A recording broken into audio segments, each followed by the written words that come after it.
ফারুকী কোন যোগ্যতায় উপদেষ্টা হলেন জাতি জানতে চায়। এই চলচ্চিত্র নির্মাতা পদত্যাগ না করলে প্রধান উপদেষ্টার বিরুদ্ধে কর্মসূচি ঘোষণার হুঁশিয়ারি দেন ইসলামী আন্দোলন বাংলাদেশের সিনিয়র নায়েবে আমির মুফতি সৈয়দ মোহাম্মদ ফয়জুল করিম। বিকেলে রাজধানীর বাবুবাজার এলাকায় ইসলামী আন্দোলন বাংলাদেশের গণসমাবেশ ছিল। সে সমাবেশে তিনি বলেন, এখন পর্যন্ত যারাই ক্ষমতায় ছিল তারা কেউ বৈষম্য দূর করতে পারেনি। 5 আগস্টের পরও গুম, খুন, নির্যাতন চলছে।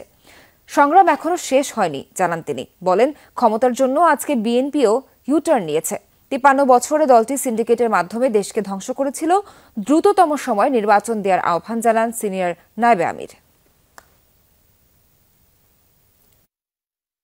কোন যোগ্যতার কারণে ফারুকী সাহেব তিনি উপদেষ্টা হলেন এই জাতি জানতে চায়। আমি ডক্টর ইউনূস সাহেবকে বলবো, আপনি আন্দোলন করেন নাই, আপনি সংগ্রাম করেন নাই, আপনার রক্ত দেন নাই, আপনার জীবন যায় নাই। ফারুকী সহ যেই সমস্ত বিতর্কিত উপদেষ্টা আছে, যদি অবিলম্বে তাদেরকে পদত্যাগ করতে বাধ্য না করেন তাহলে আপনার বিরুদ্ধে কর্মসূচি বাধ্য হবো।